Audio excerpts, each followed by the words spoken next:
Vamos falar de novo de danças e tudo que envolve aí o movimento corporal.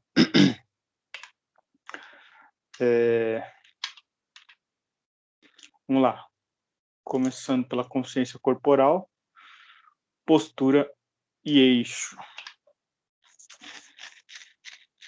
Vamos lá.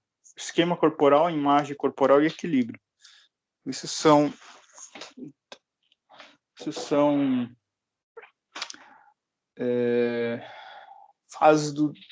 fases não, né? Etapas de desenvolvimento, habilidades que vão sendo aprimoradas nas crianças ao longo do tempo.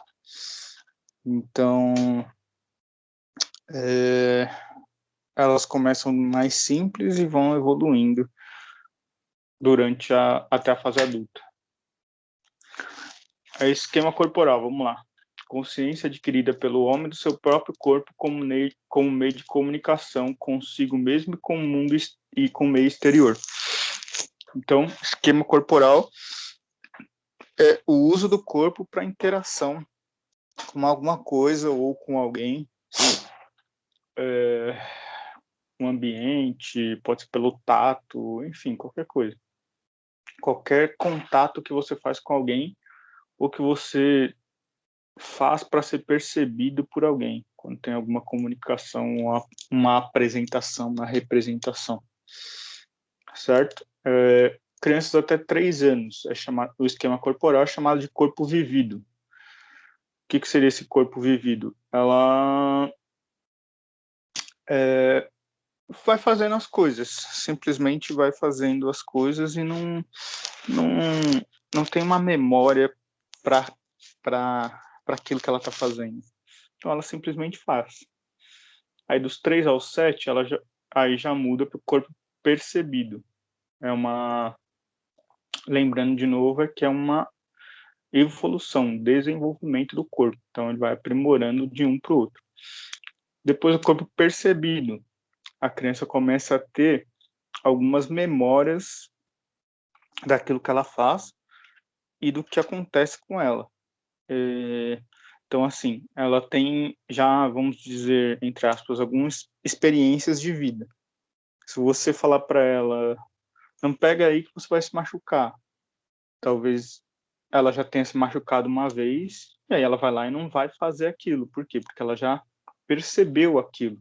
Ela já viveu e já percebeu aquilo e sabe que aquilo pode machucar se ela continuar a fazer, por exemplo. Então, no corpo percebido, a criança começa a ter memórias dessas interações que ela tem com o ambiente, com alguém, enfim, qualquer tipo de interação. Do 7 ao 12, aí já é o corpo representado, ou seja, ela faz de acordo com tudo aquilo que ela aprendeu também nas idades anteriores. Então, os movimentos já são mais conduzidos, já são melhores, ela já entende tudo que está acontecendo no ambiente. Por quê? Porque ela já passou pelas fases anteriores, de apenas fazer, de perceber e começar essa iniciação de ter a memória dessas interações com o ambiente, depois representada ela consegue ter as opiniões dela. Então ela age e com a consciência. Então ela fala e faz aquilo que ela quer fazer, também com a bagagem do corpo percebido, do corpo vivido. Então ela que toma as decisões dela e representa, ela toma a iniciativa de fazer aquilo que ela quer fazer. Não que antes ela também não tenha essa iniciativa, só que ela não tem a consciência da iniciativa, entendeu? Ela não toma decisões. Esquema corporal mal estruturado. Coordenação deficiente, má postura e lentidão. Na área perceptiva, dificuldade de estruturação espaço-temporal. Na área social, problemas de relacionamento. Então, se ela não evolui nessas fases, ela não é explorado essas 3 fases, ela pode ter esses problemas aí que a gente citou. E nós, professores, somos responsáveis por explorar essas três fases. Eu já falei um pouco para vocês, não sei se vocês já perceberam, por exemplo, numa aula prática que eu falei, simplesmente pega a bola aí e sai batendo. Entendeu? Eu lembro que eu falei isso para vocês. Sai batendo a bola aí. E não dei mais nenhuma instrução. Por quê? Exatamente para isso, para explorar o corpo vivido. Para vocês, isso não significa nada, simplesmente pegar a bola e sair batendo, porque vocês vão conseguir. Para uma criança de até 3 anos, e até os 7 também, isso já faz diferença, entendeu? Primeiro porque você vai explorar as habilidades motoras básicas dela, sem extrapolar as fases de desenvolvimento. Então, você vai fazer ela fazer uma atividade relativamente simples, sem muitas regras, que é o corpo vivido. Então, elas vão ficar batendo a bola pelo espaço e vão desenvolvendo esse aspecto motor, de coordenação, de bater a bola, de brincar, enfim, de se movimentar. E do corpo perceber também. Ela vai perceber que se ela bater a bola de forma errada, ela vai ficar... Na verdade, assim, no corpo percebido, ela vai bater a bola errado e depois você vai correndo atrás da bola, certo? E aí no corpo representado, não. Ela percebe que se ela bater a bola errada, a bola vai correr e ela não vai conseguir bater. Então, no corpo percebido, ela vai cometer alguns erros também, só que ela já vai começar a entender que ela tem que fazer esse movimento. Por exemplo, você fala, bata a bola no chão.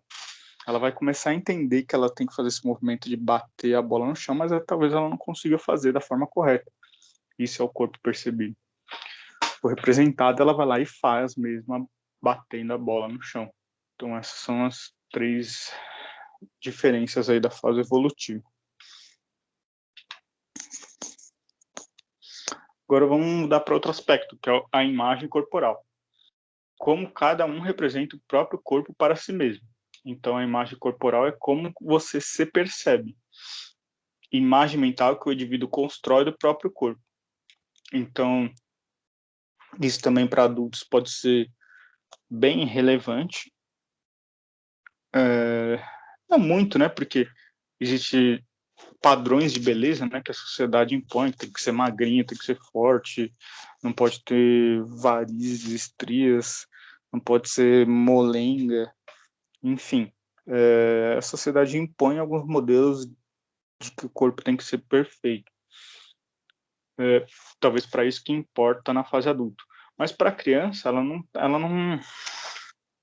não conhece as partes do corpo dela ainda, ela não percebe que o corpo dela é de um jeito.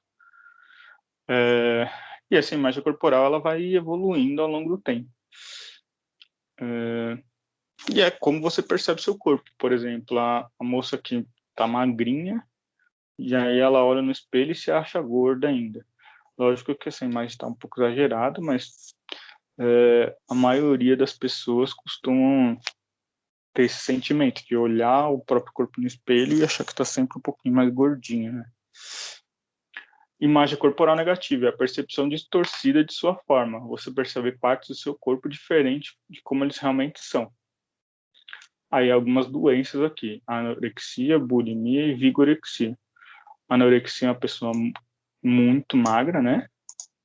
Vigorexia é uma muito forte. Então, são doenças, né? Transtornos. Então, a anorexia, a pessoa pode estar magra, mas ela sempre acha que pode ficar mais magra. Então, ela percebe o corpo dela de uma outra forma, sempre ela vai se achando gorda, e aí não vai comendo, é uma doença muito grave. A vigorexia é o contrário, ela treina e sempre acha que não está suficiente, continua treinando, aí começa a tomar coisas que não deve, começa a tomar muito suplemento e também faz mal para a saúde. E a bulimia é uma doença onde a pessoa não consegue comer. Comer para ela é um problema. Ela se sente mal por comer. Então ela se sente culpada por comer. Também é uma doença muito grave. Avançando, agora vamos falar um pouco de equilíbrio. Não tem nada a ver com imagem corporal nem esquema corporal. O equilíbrio é o estado de um corpo ou de um sistema em repouso ou em movimento uniforme, quando as forças que atuam sobre ele se anulam. Então você pode estar em equilíbrio mesmo correndo, porque você tem que equilibrar seu corpo, senão você cairia. Então, os tipos de equilíbrio: estático, dinâmico e recuperado. Estático é quando você está paradinho lá, fazendo estátua, você está em equilíbrio. Dinâmico é o que eu falei, quando você está fazendo movimento, você continua fazendo aquele movimento, não tem nenhuma força ali atuando que faça você parar ou mudar sua trajetória. E o recuperado é quando você perde o equilíbrio e vai lá e busca o equilíbrio de novo. Você tropeça, por exemplo, quando alguém te empurra, você perde o equilíbrio e depois você já tenta voltar no equilíbrio de novo. O equilíbrio é possível a partir da interação dos sistemas visual, vestibular, proprioceptivo e sistema motor. Então, o equilíbrio não é uma coisa tão simples. Veja quanta coisa está envolvida. Precisa da visão, vestibular, que é esse aqui que está no ouvido, já vamos falar sobre ele. O proprioceptor é a recepção que você tem do ambiente. E o sistema motor, você precisa dos seus músculos, do seu sistema neural funcionando para conseguir se equilibrar. Então precisa estar tudo certinho aí. Então veja, se o seu aluno tem algum problema de equilíbrio, a causa pode ser nesses 4 fatores aqui, e aí precisa descobrir o que é. Ele pode ter problema de visão, ele pode ter problema no sistema vestibular, que é do ouvido, proprioceptivo, que é a percepção do ambiente, de sentir o ambiente, ou de motor, pode ser alguma coisa muscular mesmo, que ele não consegue travar os músculos. Então, por isso que é interessante falar disso, porque você acha, pô, como assim aquela criança não tem equilíbrio? É uma coisa tão básica, mas vejam que é uma coisa, não é básica, é bem complexo o equilíbrio. Agora vamos dar um zoom aqui, vamos falar do sistema vestibular.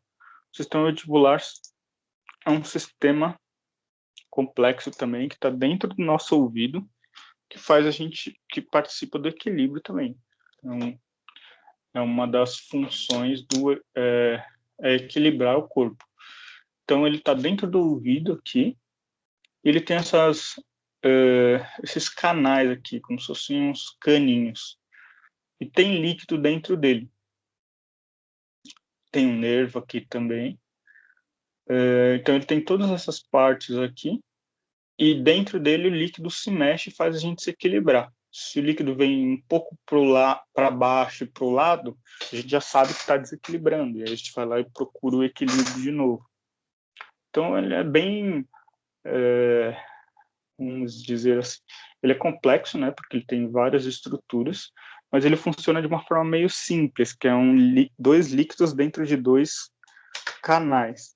Se vira um pouquinho, ele sabe, ele passa para o cérebro que o corpo está se desequilibrando ou não.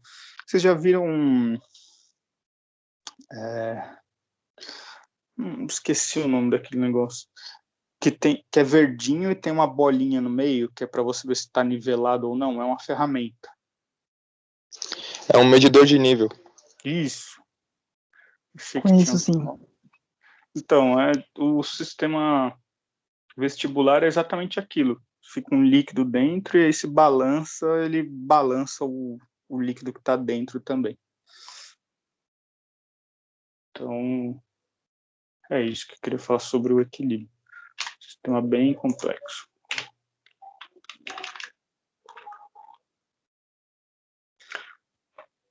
O equilíbrio depende também do centro de massa e a base de apoio.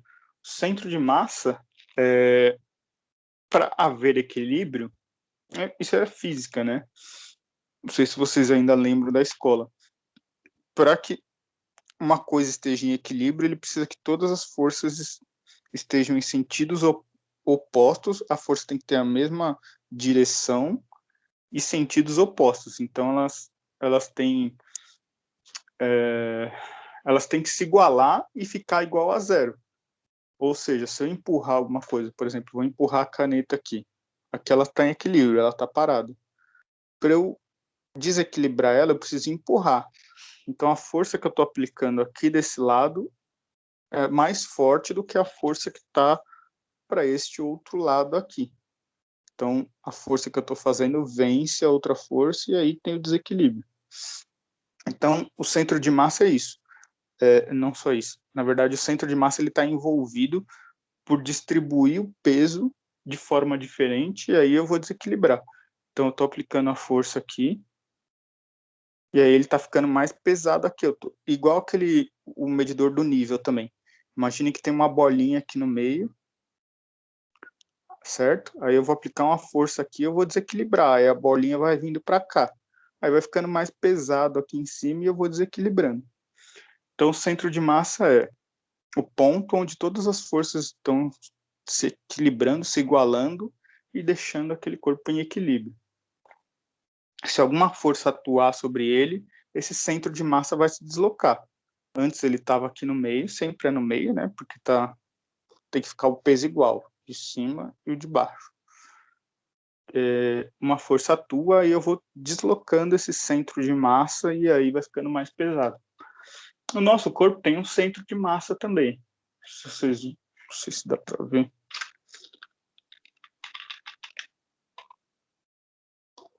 Aqui nessa foto mostra onde está o centro de massa. Aqui tem uma bolinha mostrando o centro de massa. Então, o indivíduo parado aqui, o centro de massa está aqui no meio. Parado, a gente tem uma visão lateral aqui, o centro de massa está no meio. Aí aqui ele jogou o braço para frente, jogou o corpo para frente, na verdade. Aí ele deslocou o centro de massa do meio para frente. Ó, deslocou a bolinha que estava aqui no meio, ele deslocou para frente, igual ao nível mesmo, com o marcador de nível. Agora ele se jogou para trás, aí o centro de massa foi para trás. Estão entendendo? Sim. Sim. Beleza. Então é isso. E a base de apoio precisa ter uma base para equilibrar, precisa ter alguma coisa em contato com o solo, né, para ver o equilíbrio.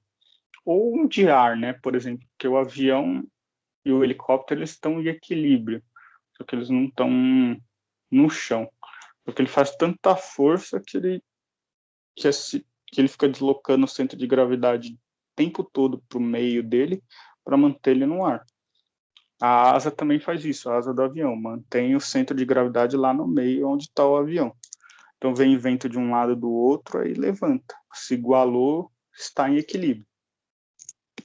E aí, como ele tem uma capacidade muito grande de jogar o vento para trás, aí faz ele voar. Mas o centro de gravidade também existe no avião e no helicóptero. Eles estão sempre mantendo ali no meio. Não sei se vocês já pegaram alguma turbulência no avião. Por que tem turbulência? Porque vem uma nuvem e chacoalha o avião. E aí chacoalha o centro de massa e aí desequilibra por um instante. Então, a base de apoio é tudo que está em contato com o solo, né? Basicamente com o solo, para gerar um novo equilíbrio, para apoiar esse equilíbrio, para apoiar a massa e transferir o centro de gravidade.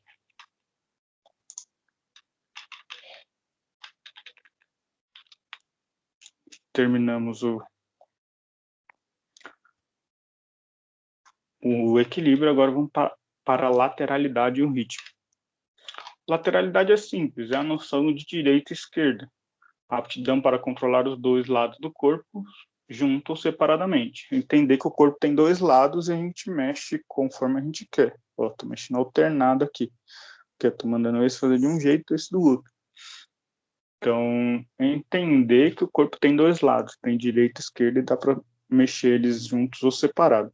Isso vai ocorrendo depois dos 6 anos de idade que a criança vai começar a ter essa percepção de lateralidade. E para entender direita e esquerda, acho que até mais, uns 8 anos, um pouco mais, talvez. A partir dos 8 anos que ela vai entendendo direita e esquerda. Primeiro ela entende que tem dois lados. Se pedir para ela fazer um robozinho, ela vai conseguir. mas o conceito de direita e esquerda é um pouquinho mais para frente ainda. Desenvolver noção de distância entre elementos posicionados dentro de um lado do corpo.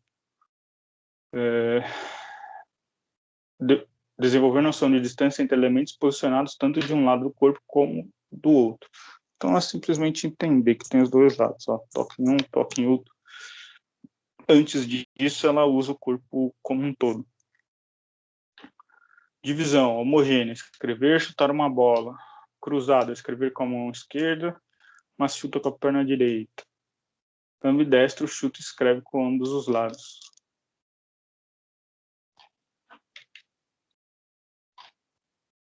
Ritmo, qualidade física que nos permite perceber um encadeamento de sons que mantém um determinado intervalo de tempo. Repetições periódicas.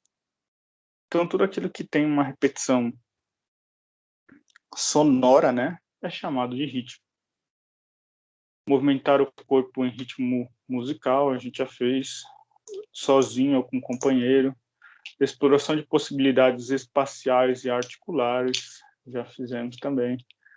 Determinando a relação do sujeito com o seu corpo, com o corpo do outro, com os objetos e com as pessoas à sua volta. A gente já fez tudo isso na aula prática. Características, é importante para performance. Presente em todas as modalidades esportivas, sequência de passos e gestos definidos pelo ritmo musical executado. Então, para o esporte é necessário ter ritmo, entendeu? Para você desenvolver a cadência que o esporte precisa, desenvolver o ritmo que o esporte precisa para chegar no objetivo. Transferência de peso e postura. Caminhada, forma que utilizamos para nos movermos de um lugar para o outro com os pés. Padrão básico, caracterizado pelo deslocamento rítmico das partes do corpo que mantém o indivíduo em constante progresso, em geral para frente. Então, a caminhada você já está entendendo mais sobre a lateralidade. Então, a gente pode desenvolver isso na educação física. Caminhadas rápidas, caminhadas devagar, você está estimulando a lateralidade. A caminhada nada mais é do que transferir o peso de um lado para o outro, de um lado para o outro. Certo? Na caminhada, o peso do corpo é, em geral, transferido de uma perna para outra. Isso requer equilíbrio sobre uma das pernas enquanto a outra se move. Definições: cadência, passo, passada, ciclo da marchada, fase de apoio e fase de balanço. Então, a gente faz tudo isso numa caminhada. Cadência, passo, passado, marcha, fase de apoio, quando você apoia um pé, e balanço, quando você transfere o peso.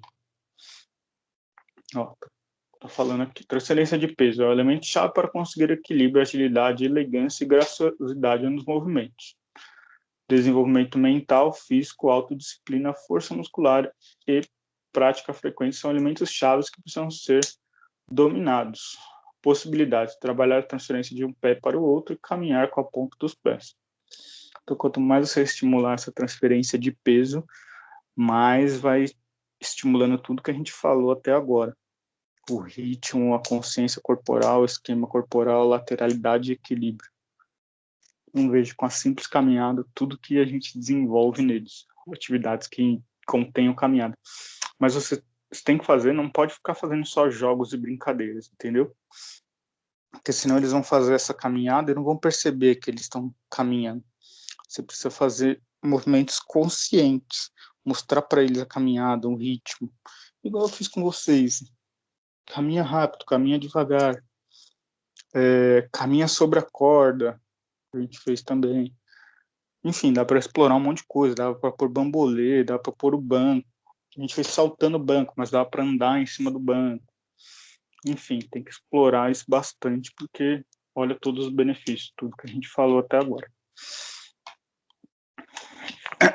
Postura, fator fundamental para um bom desempenho. Estética, dar segurança ao seu par. Lembra que a aula é de dança, tá? Então aqui ele está falando um pouco da postura da dança. Inclusive a transferência de peso melhora a dança, né? Ou a dança melhora o peso. transferência de peso. Fator para um bom desempenho: estética, dar segurança ao seu par, equilíbrio, transferência adequada do peso. Então, aqui é a postura. Postura inadequada pode gerar o quê? Lesões, dores, degeneração das articulações, degradação ou deformidades.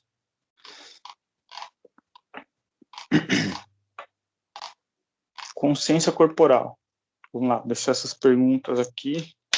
Tem uma lida que eu vou ali beber uma água rapidinho.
Vamos lá, meus jovens.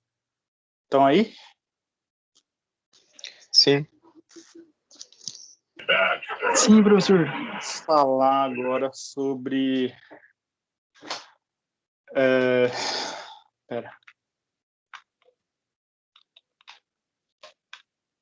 O que se entende por esquema corporal e qual a sua importância na dança?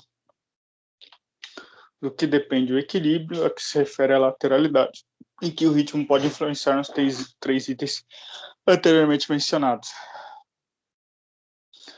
Vamos lá, o esquema corporal, qual a importância na dança? Aqui está falando na dança, mas eu repito, é importantíssimo em toda a educação física. Comunicação consigo e com o outro, boa evolução da motricidade nas percepções espaciais e temporais e da afetividade. Então, veja, não tem como a gente descartar o esquema corporal nas nossas aulas, nunca. Porque são valores fundamentais da educação física. Para repetir, comunicação consigo com o outro, boa evolução da motricidade das percepções espaciais e temporais e da afetividade. Equilíbrio, depende da viabilização da integração de certas estruturas, sistema motor, a musculatura, sensibilidades proprioceptivas, que é sentir o que está acontecendo no ambiente, o aparelho vestibular, que é o do ouvido, e o sistema visual. Lateralidade, controle de ambos os lados do corpo, diferenciar direita e esquerda e ter noção de distância entre elementos posicionados ao lado do corpo. Ritmo relaciona-se com a consciência corporal, equilíbrio e lateralidade, sendo que a falta ou desconhecimento de qualquer um deles trará enormes dificuldades para o desenvolvimento dos demais. Então, usa o tempo todo na educação física. Aqui estava falando de consciência corporal e não foi muito citado, né? Eu vou falar aqui. Consciência corporal é você fazer movimentos conscientes, como o próprio nome diz. É um pouco diferente do esquema corporal. O esquema corporal é simplesmente entender que o seu corpo está na Terra, no planeta. Entender, por exemplo, se eu for andar aqui agora, eu vou andar e vou bater em cima da mesa. Então eu não faço isso. Por quê? Porque eu entendo que o corpo não pode passar dentro do outro. Então esse seria o esquema corporal. Entender seu corpo no ambiente. Eu não vou pular num buraco porque eu sei que eu vou cair. Já a consciência corporal é quando você faz um movimento consciente. Por exemplo, pode até ter um buraco, só que você precisa pegar, vamos supor, tem uma maleta de dinheiro lá embaixo do buraco. Você vai pegar e vai saltar naquele buraco. Então você vai se preparar, você vai analisar o buraco, a altura, você vai ver se você não vai se machucar, você vai ver se tem alguma coisa para você segurar.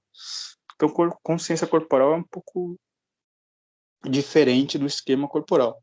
Consciência corporal é quando você faz um movimento consciente, não simplesmente faz. Você entende o que tem à sua volta e compreende, né, o Isso, espaço. exatamente isso. Não só espaço, por exemplo, espaço basicamente, mas você analisa tudo que está ao seu redor, os perigos, as alturas, as distâncias. Enfim, consciência corporal é quando você pratica alguma coisa intencionalmente.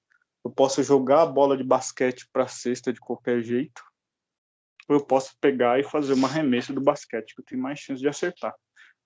Então, não é esquema corporal, eu simplesmente jogo, vou lá e jogo de qualquer jeito. Nem olho direito para a cesta. E a consciência corporal não, é quando você realiza um movimento pensado.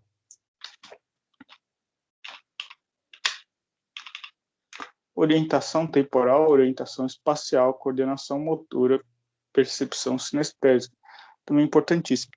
Foi até bom a gente já ter feito antecipado algumas aulas práticas, que aí a gente já viu um pouco na prática, até mais fácil eu dar exemplos para vocês. Orientação temporal, capacidade de situar-se em função da sucessão de acontecimentos e de um indivíduo relacionar ações em um determinado intervalo de tempo, evoluindo de maneira lenta nas crianças. Possibilidade, estimular os alunos a produzirem ritmos variados com objetivos disponíveis ou do próprio corpo, isso eu já fiz com vocês. Individualmente para o grupo, cria um passo de dança e todos os demais deverão aprender. Então a gente fez um pouquinho isso com caminhada, né? Só estava dando um exemplo para vocês na aula. A gente tem que fazer as aulas mais rapidinho. Mas a orientação temporal é isso, você usar o tempo para realizar alguma coisa. Esse tempo pode ser por minutos, segundos ou por próprio ritmo, a cadência de um ritmo. Então, orientação temporal é isso, você entender o tempo e é como se você conseguisse fazer a contagem mental daquilo que você vai executar. Lógico, a gente não para pensar, é uma coisa mais natural, uma velocidade absurda que o nosso cérebro faz isso.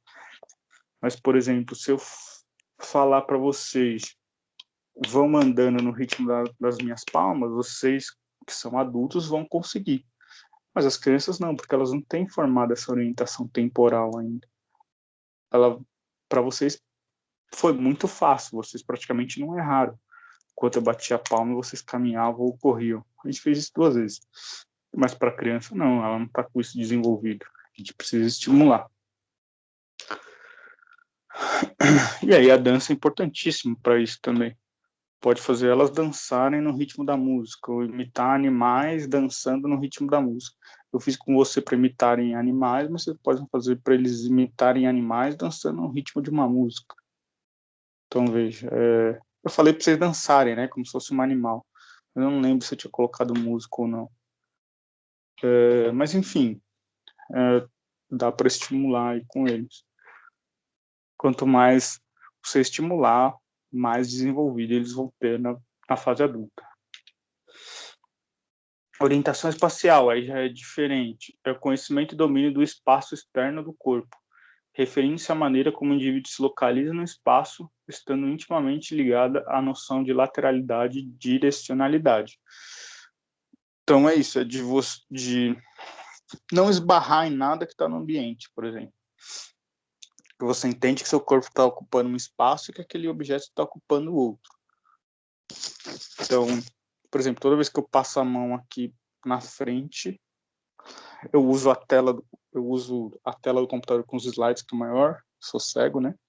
E deixo a câmera aqui no celular, aqui na minha frente. Então, toda vez que eu viro a mão aqui, eu preciso me preocupar para não dar um tapa nele. Isso é orientação espacial. Nas crianças também, isso pode parecer besta para nós que somos adultos, mas para crianças ela não está desenvolvida, então dá para a gente estimular, fazer elas desviarem de coisas no ambiente. Eu até fiz com a corda com vocês, para vocês irem saltando por ela, passando por baixo. Enfim, dá para explorar de diversas formas isso. Na dança, dançar individualmente, em pares ou em grupos, com música explorando uma região delimitada ou todo o espaço da sala de aula. Então, veja, aquilo que eu passei para vocês naquelas aulas práticas não foi uma brincadeira que eu pensei lá na hora e fiz. Não, já foi pensando nesses conteúdos de dança, para vocês verem como eles podem ser explorados. Lógico que eu passei mais rápido, porque a gente estava fazendo umas 4, 5 aulas por dia, né? Que a gente estava fazendo a reposição, estava corrido. Mas se a gente fosse fazer a aula, a gente ia fazer as mesmas coisas, só que mais devagar, mais repetido, e algumas outras mais atividades que não deu tempo de fazer. Solicitar alguns grupos de alunos para dançarem dentro de um espaço bem pequeno do ambiente, enquanto outros ocupam um espaço amplo. Esse a gente não fez. Coordenação motora, junção de um conjunto de habilidades e de estruturas corporais.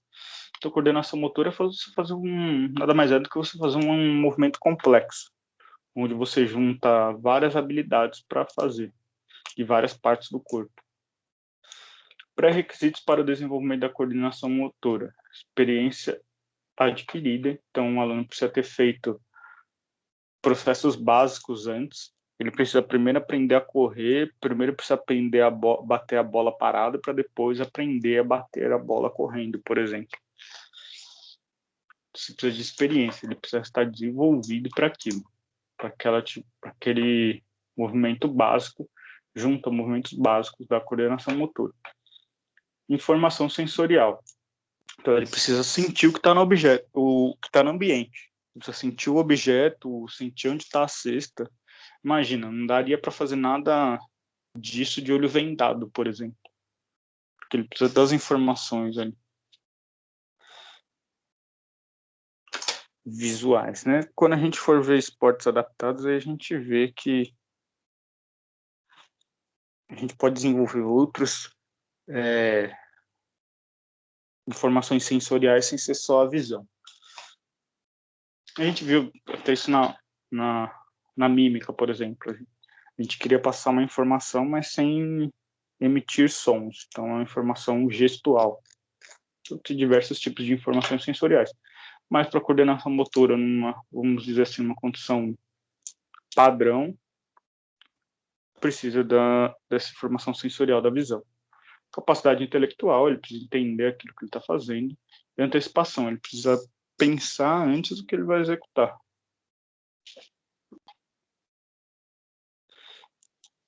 Classificação, coordenação motora global. Então, a global é quando você usa várias partes do corpo, né? Habilidade para realizar grandes movimentos utilizando todo o corpo, envolvendo assim grandes massas musculares.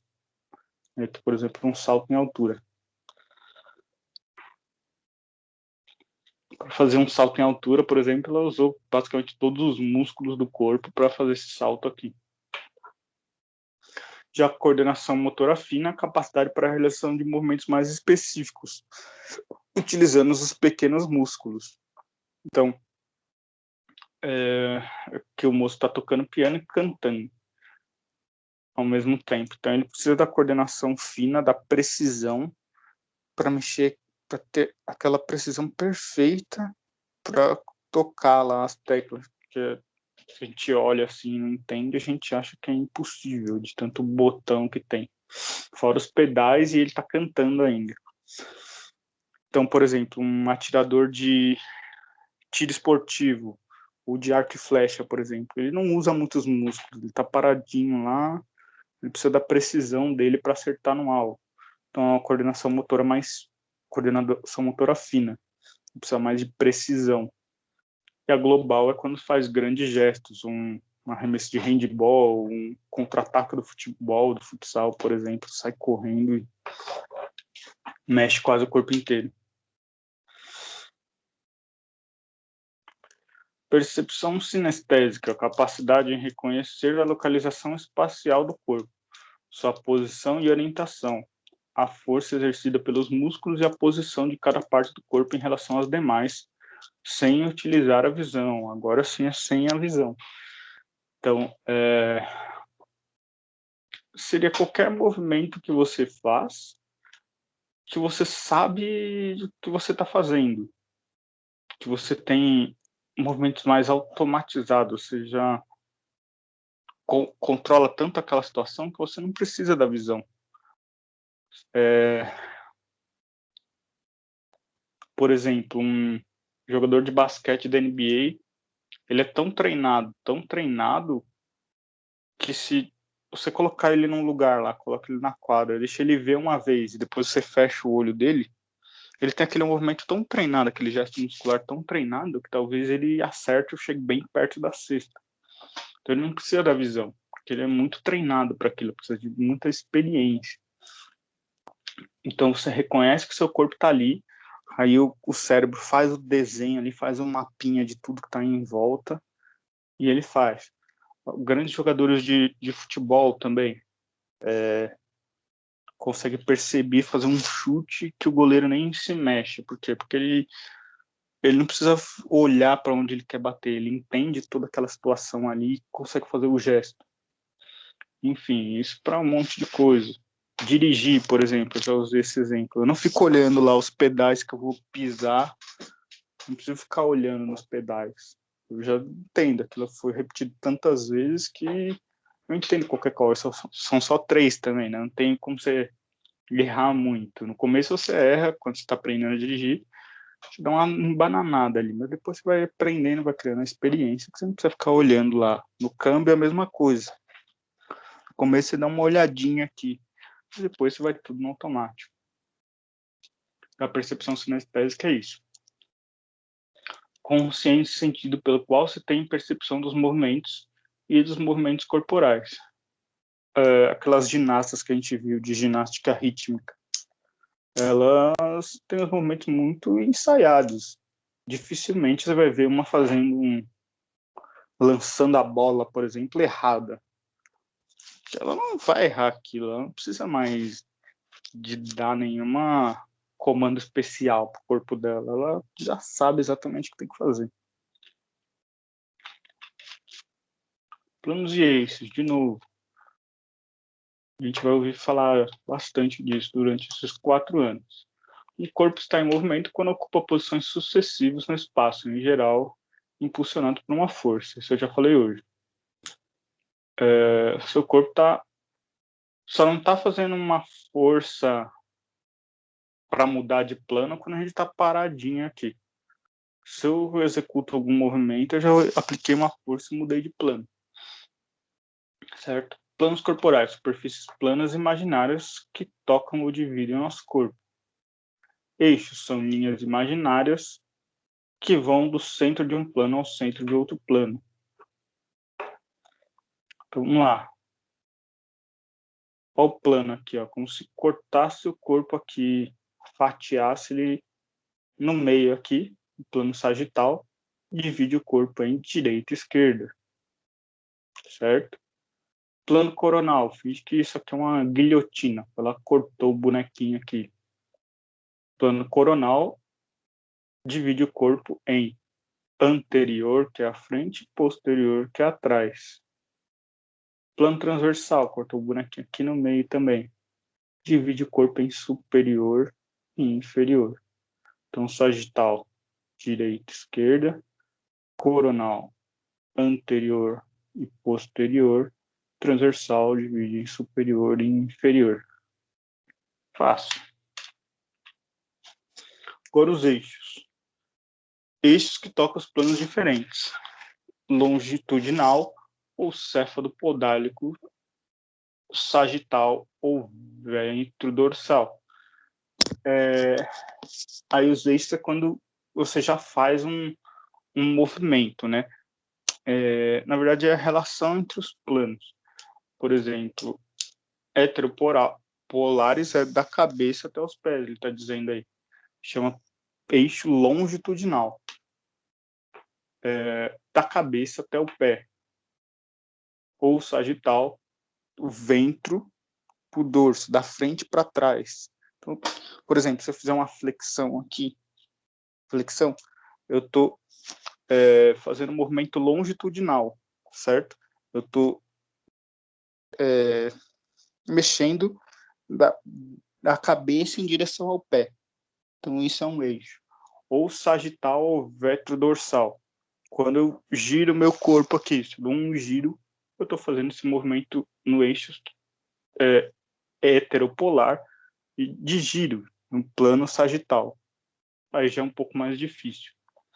Não precisa entender isso agora, mas vocês precisam estudar para a prova. Depois que vocês forem evoluindo aí, no final do 8º semestre, vocês já vão saber de cor isso daí. Ou polar é o eixo que toca planos semelhantes, transversal ou lateral. Então, eu posso fazer assim, ó. É difícil fazer um... Meu braço está aqui estendido, minha mão está aqui. Eu vou lá e vou trazer minha mão aqui na outra. Então, eu estou fazendo um movimento lateral. Saiu de uma lateral e veio para outra lateral, sem mudar o plano. Está tudo no mesmo plano. Lateral, plano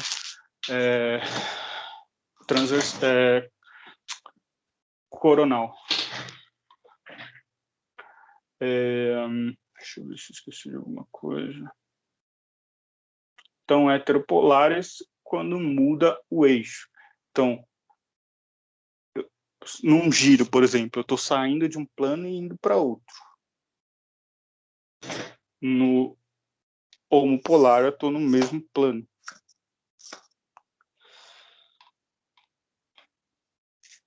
Um pouco complicado, tem uma decorada aí para prova. Os eixos, né? Os planos são fáceis. O conhecimento e domínio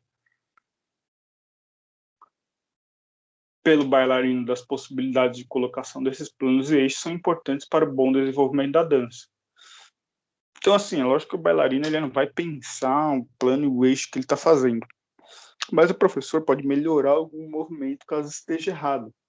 Então, se ele está fazendo, o bailarino está fazendo isso, de novo, estamos falando da dança, mas serve para qualquer coisa na educação física. Você percebe que o movimento está errado a partir dessa noção que você vai criando de planos e eixos, você professor. Então, é o que eu falei, no 8º semestre já vai estar bem treinado. A gente vai falar isso em outras matérias, em muitas outras, mais umas 4 matérias, por exemplo, a gente vai falar de planos e eixos ainda.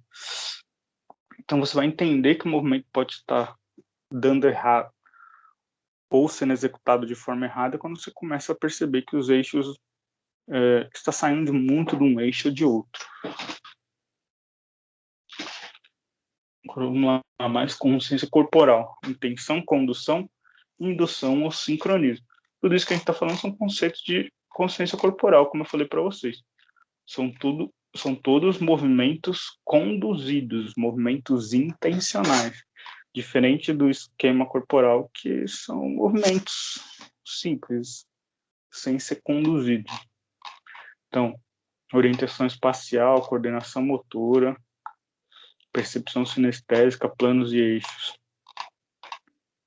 E esses daqui são todos consciência corporal, movimentos conduzidos. Falou consciência, movimentos conduzidos, movimentos intencionais. Intenção, vamos lá, que é o próximo aqui.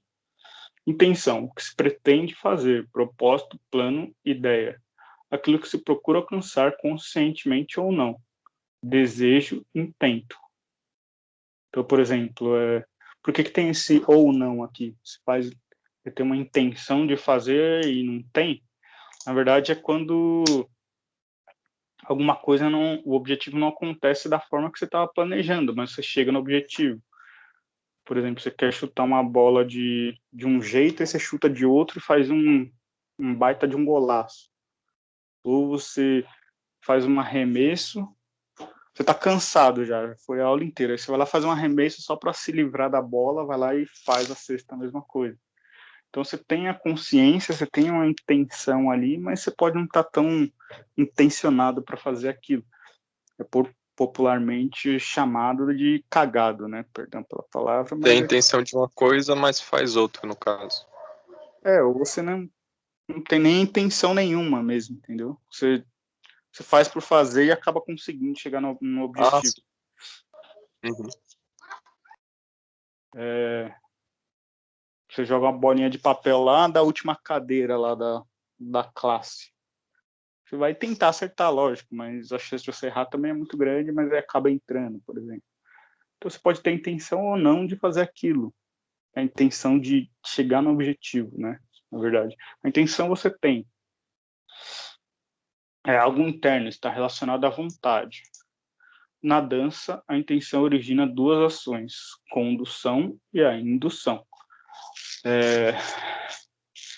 Condução é você fazer uma coisa lado a lado com alguém. Indução é você induzir alguém a fazer um movimento. Na dança, geralmente, acontecem as duas coisas. Por exemplo, nesse passo aqui, eles estão fazendo um passo conduzido. Ele está só apoiando nela e ela está lá fazendo uma pose. Mas e para sair da pose, como é que faz? Ele vai lá e induz ela a sair da pose. Como? Ela vai lá e puxa o quadril dela, por exemplo, toca o quadril, toca o abdômen. E aí ele está induzindo a fazer o último movimento. Aqui vamos no conceito de condução. Conduzir é propor que o corpo do outro se movimente para uma direção determinada. Os parceiros, isso na dança, né? Na educação física também. O movimento de condução não deve ser oposto ao sentido do deslocamento. Ele deve sugerir a movimentação que o conduzido deve realizar. Você vai lá e dá um toquezinho. A gente fez isso lá na aula de dança, mas a gente fez por trás, né? Toca e mexia a parte do corpo por trás. Mas na dança é um recurso muito utilizado. Aquilo eu fiz como condução mesmo, mas para vocês verem um exercício inicial de condução. Mas dá para fazer de frente na dança também. Um puxa o outro, um empurra um pouquinho, vai para frente, vai para trás, pega o braço. Enfim, isso é condução. Refere-se à imposição dos movimentos pelo líder, por meio da aplicação de uma força motriz que é recebida pelo conduzido. Então é um toquinho lá, um empurrãozinho. O deslocamento ou permanência no lugar consegue-se com a alteração da intensidade desse estímulo. Puxar, empurrar, torcer, girar, suspender. Condução compartilhada. A dança passa a construir um diálogo onde há espaços para que ambos possam falar e responder de forma igualitária. Possibilitar não somente condução compartilhada quando os dois têm esse poder aí de conduzir um ou outro. Uma hora um conduz, outra hora outro conduz. Objetivo: possibilitar não somente a ampliação da participação artística da mulher na dança, como contribuir para o desenvolvimento da sensibilidade do homem. Antigamente, quando não tinha muito essa ideia, a ideia machista dominava um pouco, né? Dizia-se que apenas o homem que tinha que conduzir a dança. E hoje em dia já não existe mais isso. nada mais é do que um ato machista, né? Se combinar antes, ou na hora ali se vê que tá puxando mais tá te conduzindo, você vai lá e aceita a condução. Então, a condução compartilhada é isso.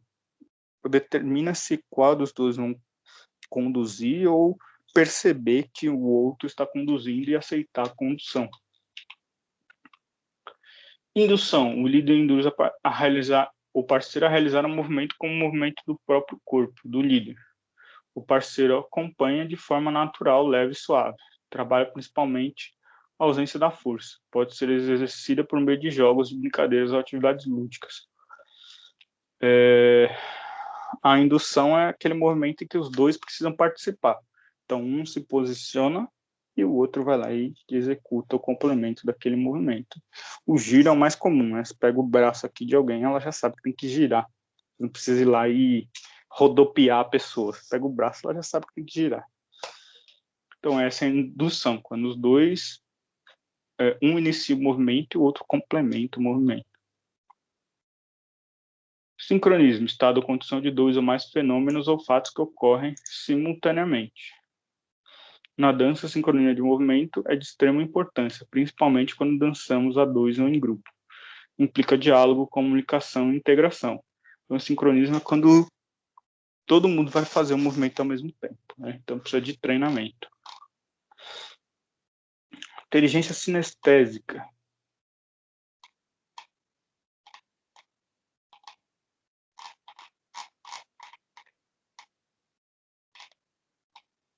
Não vai falar também, eu vou falar então. Inteligência sinestésica seria uma pessoa muito habilidosa em fazer tudo que a gente falou até agora. Porque tudo que a gente falou na aula de hoje implica em movimento.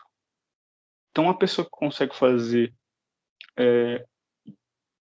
movimentos mais elaborados, consegue ter essa inteligência para dançar, inteligência de dança, de movimentos, de consciência corporal, de tudo que a gente falou hoje, todos os tópicos que a gente falou hoje, quando ela é habilidosa, a pessoa tem essa inteligência sinestésica, que nada mais é do que tudo que falar sim quer dizer movimento. Então, é a inteligência de praticar movimento. Sinestésico é executar movimento. Então, quando a pessoa é habilidosa para executar esses movimentos, ela tem uma inteligência sinestésica. Ou, por exemplo, não precisa nem ensinar dança, tá, gente? Para tudo. Um cara lá da ginasta, por exemplo, Diego Hipólito, ele tem uma inteligência sinestésica absurda. Por quê? Porque ele precisa fazer aqueles movimentos corporais lá no solo da ginástica. Então, ele tem uma inteligência de movimento, ele controla o corpo dele tão bem que ele tem uma inteligência sinestésica acima do normal. Ele só é ginasta porque ele tem essa inteligência diferenciada. Outra situação, problema, vamos lá. Vinícius, satisfeito com o desempenho e desenvolvimento da turma, chega uma nova fase a qual irá exigir maior empenho e concentração por parte dos alunos. Como diferenciar a coordenação motora fina de global? De que maneira a coordenação motora fina torna-se global? Vamos lá. De que forma o professor Vinícius poderá transmitir aos alunos o conceito de percepção sinestésica? Na dança, qual a diferença entre condução e indução? Qual a mais eficaz e em qual situação se aplica uma a outra? Respostas. Coordenação motora fina e global. Na dança, um leve movimento de mão é uma coordenação motora fina. Pode até induzir uma movimentação das pernas e pés. Pernas e pés aí já é um músculo maior, então é uma coordenação motora global. Então, pequenos músculos, fino. Grandes músculos, global. Percepção sinestésica pode ser percebida na dança quando o dançarino conduz com contato o outro, a movimentação. Falei bastante disso. Condução e indução é quando provocamos o movimento ou deslocamento do parceiro por meio da aplicação de um impulso no corpo do outro, com as mãos, por exemplo. Indução é quando o movimento de um é sugerido por uma movimentação do corpo do outro, ou seja, não há esforço mecânico de um sobre o corpo do outro. Então, a indução entenda como aquilo que eu falei, um inicia um movimento, o outro completa. Recapitulando, hoje foi bastante coisa, né? Consciência corporal. Basta. Então, o que está contido na consciência corporal? Tudo que a gente viu. Esquema corporal, consciência do seu próprio corpo. Imagem corporal, como o indivíduo vê seu corpo para si mesmo. Equilíbrio, estado de um corpo em repouso ou movimento. Lateralidade, aptidão de controlar os dois lados do corpo. Ritmo, sucessão de tempos fortes e fracos. Orientação espaço-temporal, capacidade de situar-se e orientar-se. Coordenação motora, junção de um conjunto de habilidades. Continuando. Postura, fatores, a estética, dar segurança ao seu par, equilíbrio, a transferência de peso. Transferência de peso para conseguir equilíbrio, agilidade, elegância e graciosidade. Intenção, que se pretende fazer, condução, propor que o corpo do outro se movimente para uma direção determinada. Indução, o líder induz o parceiro a realizar um movimento do próprio corpo. Sincronismos, fatos que ocorrem simultaneamente. Então, assim, é bastante coisa e só foi o tema 1 e 2, ainda tem o 3 e o 4. Eu falo sempre, a educação física vai sempre ficando mais difícil. A coisa vai ficando cada vez pior. Então, Tô passando a ter com certeza mais noção disso agora. não é só jogar bola, não.